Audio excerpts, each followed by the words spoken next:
اور بے حیاؤں کو جب اللہ پکڑتا ہے اگلی پچھلی برابر کر دیتا ہے۔ میرے بھائیوں، آج کا سارا معاشرہ وہ بے حیائی کی طرف سرک رہا ہے۔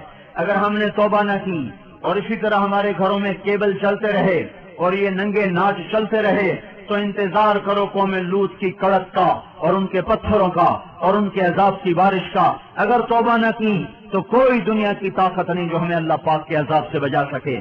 اگر یہ موسیقی کی تانیں اسی طرح بکھرتی رہیں اور عورتیں اسی طرح اریاں ہو کے بازاروں کی زینت بنتی رہیں اور یہ نوجوان اسی طرح ناچتے تھرکتے رہے اور گانے پہ سر دھنتے رہے اور سود کی عمارتیں بلند و بالا بنتی گئیں اور حرام کی کھمائیاں چلتی گئیں اور مظلوم کی ہائے ہائے بڑھتی گئی اور ظالم کا نشہ بڑھتا گیا، تو وہ دن دور نہیں ہے کہ جب ان پر بھی قوم عاد کے کوڑے برس نہ جائیں اور قوم لوط کی بجلیاں کڑک نہ جائیں اور ان کے پتھر برس نہ جائیں کہ ہمارا معاملہ جلدی میں آتا ہے، ہم پہلے پکڑے جاتے ہیں، ہم پہلے پکڑے جاتے ہیں۔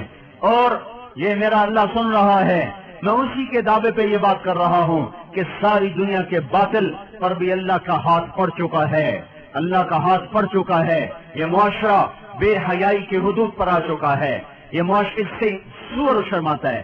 دنیا کا بے حیا ترین جانور بھی آج ان انسانوں سے شرما رہا ہے، شیطان بھی ان سے شرما رہا ہے۔ وہ بے حیائی کی حدود سے آگے جا چکے ہیں، وہ انسانیت کی چادر اتار چکے ہیں، وہ انسان نہیں ہیں، وہ جانور بھی نہیں ہیں، وہ جانوروں سے بھی بدتر ہیں، یہ زمین پر بوجھ ہیں۔ ایٹمی طاقت ہونا اللہ کو للکار نہیں سکتا، ایٹمی طاقت ہونا اللہ کو ڈرا نہیں سکتا، کائنات کے انسانوں کا خون کر دینا انہیں اللہ کے دربار میں کوئی کبھی نہیں بنا سکتا۔ ان قریب اللہ کا ہاتھ پڑنے والا ہے، وہ پکڑ کے دکھائے گا۔ وَكَذَلِكَ أَخْذُ رَبِّكَ إِذَا أَخَذَ الْقُرَىٰ وَهِيَ ظَالِمَةٌ إِنَّ أَخْذَهُ أَلِيمٌ شَدِيدٌ۔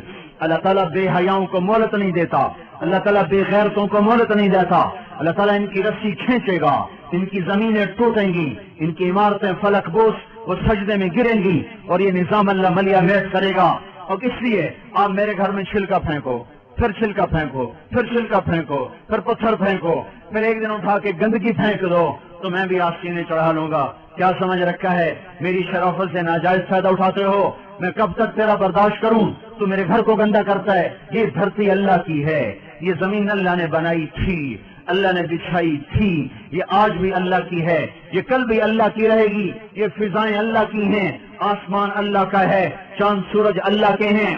یہاں اللہ تعالیٰ بدماشی کو کچھ تو مہلت دیتا ہے۔ آپ نے زمین کو زنا سے گندا کیا، وہ دیکھتا رہا، سود سے گندا کیا، وہ دیکھتا رہا، مظلومے کو خون بہائے، وہ دیکھتا رہا، گھروں کو آگ لگائی، وہ دیکھتا رہا، ناچنا شروع کر دیا، وہ دیکھتا رہا، گھر گھر میں گانے بجانے اور گانے بجانے کے آلات عام ہو گئے، وہ دیکھتا رہا، رنڈیاں گانے والیاں معزز ہو گئیں، وہ دیکھتا رہا، فاسق فاجر زانی شرابی وہ آپ کے ہیرو بن گئے، وہ دیکھتا رہا، ظالم حکمران بن گئے، وہ دیکھتا رہا۔ آخر ہی تو اس کو بھی جوش آنا ہے کہ تم ہوتے کون ہو میری زمین کو گندا کرنے والے، تم ہوتے کون ہو میری زمین کو کالا کرنے والے، تم ہوتے کون ہو میری فضاؤں کو رنڈیوں کے گانوں سے بھرنے والے۔ میں خود آ رہا ہوں، اتی امر اللہ فلا تستعجلوہ، جلدی نہ مچاؤ، میں آ رہا ہوں۔ میرے بھائیوں، اللہ کے واسطے توبہ کرو، حالات بڑے سنگین ہیں۔ آج توبہ کے سوا کوئی جائے پناہ نہیں ہے۔ زمین اور تنگ ہوتی چلی جائے گی، فضائیں اور خلاف ہو جائیں گی، زمین بھی تیور بدل رہی ہے، فلک بھی آنکھیں دکھا رہا ہے۔ ہمارے پاس کوئی اعمال نہیں جس سے اللہ کی مدد کو اتار لیں، اس کی رحمت کو اتار لیں۔ ہم ان قوموں کے پیچھے جا رہے ہیں جن پر اللہ کا عذاب واجب ہو چکا ہے، ثابت ہو چکا ہے۔ ہماری آنکھ نے نہ دیکھا تو اس کا مطلب یہ نہیں کہ اللہ کی پکڑ نہیں آئے گی۔ ہم قبروں میں چلے گئے تو اس کا مطلب یہ نہیں کہ اللہ پاک کے نظام نہ بدلے گا۔ اللہ نے زمین کو ہر دفعہ دھویا ہے، جب گناہوں سے بھرتے بھرتے اس حد تک چلی گئی کہ اللہ پاک کی طرف سے حجت تمام ہوئی تو ایک جھاڑو سے زمین کو صاف کر دیا اور اپنے نیک بندوں کی فصل سے پھر زمین کو بہاروں سے آباد کر دیا۔ باد صبا، باد نسیم گھلنے کو ہے، کلیاں کھلنے کو ہیں، پھول مہکنے کو ہے، صبح صادق قریب ہے۔ ہمارے مقدر میں دیکھنا ہے یا نہیں ہے یہ ایک الگ مسئلہ ہے، لیکن اگر یہ دھرتی یا آسمان اللہ کا ہے تو اللہ تعالیٰ بے حیا کو کبھی زندہ نہیں چھوڑے گا، کبھی مہلت نہ دے گا۔ اسے اپنی دھرتی کو پاک رکھنا ہے اور پاک کر کے دکھائے گا۔ یہ آپ کے ہاتھ میں ہے، جتنی جلدی دعوت دینا شروع کرو گے اتنی جلدی باطل کی پکڑ آ جائے گی۔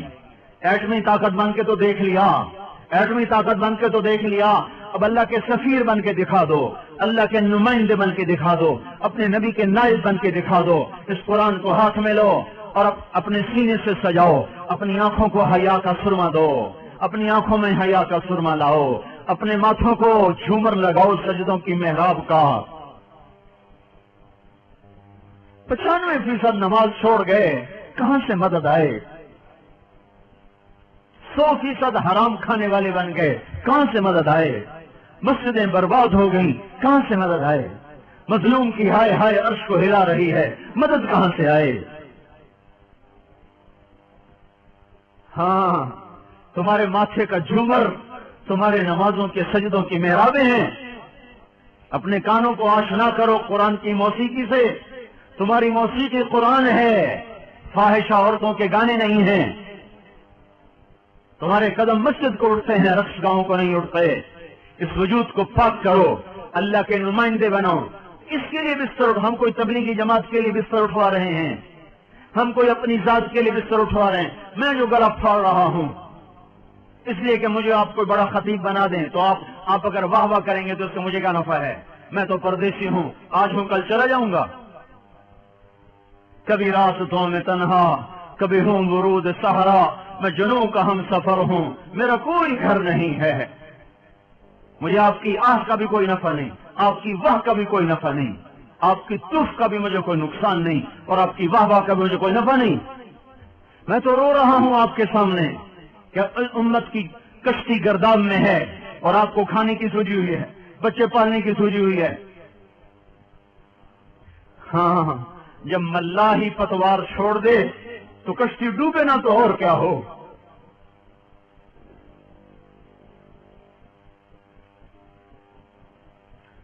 جس امت نے انسانیت کو راہ دکھانی تھی، انہیں کاروبار مقصد بنا لیے، انہوں نے بچے پالنا مقصد بنا لیا، انہوں نے عیاشی کو مقصد بنا لیا، کاروبار، فیکٹریاں لگانا، ملیں لگانا، سیاست کھیلنا، ناظم بن رہے، نائب ناظم بن رہے، ممبر بن رہے، اس پہ ایمان کے سودے کر رہے۔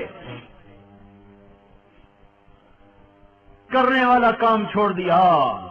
میرے بھائیوں، اپنی حیثیت پہچانو، آپ اللہ اس کے رسول کے نمائندے ہیں۔ اس لیے ہم آپ کو گھروں سے نکلنے کی دعوت دے رہے ہیں، اس لیے بستر اٹھانے کی دعوت دے رہے ہیں۔ تبلیغی جماعت کا عدد بڑھ کے کیا ہو جائے گا؟ کوئی ہمیں نفع ہو جائے گا؟ نہیں، ہم نے اپنا سبق یاد کرنا ہے۔ سارے عالم کی انسانیت، ساری انسانیت کی رہبری آپ کے ہاتھ میں ہے۔ کنتم خیر امۃ اخرجت للناس تأمرون بالمعروف وتنہون عن المنکر وتؤمنون باللہ۔ اللہ ہمیں کہہ رہا تم سب سے بہترین امت ہو، میں نے تمہیں گھروں سے نکال دیا ہے۔ اخرجت، اللہ خرجت کہتا، اللہ برزت کہلا، اللہ ظہرت کہتا، اللہ طلعت کہتا، اللہ کیا کہہ رہا ہے؟ اخرجت، تم چاہو یا نہ چاہو تمہیں پکڑ کے نکال دیا گیا ہے۔ کیوں نکالا ہے؟ للناس، لوگوں کے لیے۔ کیا؟ کپاس لگاؤ لوگوں کے لیے، صابن بناؤ لوگوں کے لیے، گھی بناؤ لوگوں کے لیے، یہ تو کام ہوتے ہی رہیں گے، یہ تو ضرورت کی چیزیں کرو، اس سے ہمارا رب نہیں روکتا۔ تمہیں اس لیے نکالا ہے تأمرون بالمعروف وتنہون عن المنکر، انہیں اللہ کی طرف بلاؤ، انہیں برائیوں سے روکو، یہ کام تمہارا ہے۔ ھذا بلاغ للناس، ھذا بلاغ للناس، ھذا بلاغ للناس، جاؤ خلقت میں پھیل جاؤ۔ یہ گھر بنانے کا وقت نہیں ہے، دنیا تو ٹوٹنے پہ آ چکی ہے۔ یہ بڑے بڑے محل، یہ بڑی بڑی کوٹھیاں سجانے کا وقت نہیں رہا۔ اب اپنی ضرورت کے کام کرو، ضرورت کے گھر بناؤ۔ انسانیت کو جھنجھوڑو، اگر ساری امت کو ہے، ساری امت کو باطل کے نرغے سے نکالنا ہے تو اللہ کے سفیر بن جاؤ۔ سفیر کے پیچھے اللہ کا ہاتھ ہوتا ہے۔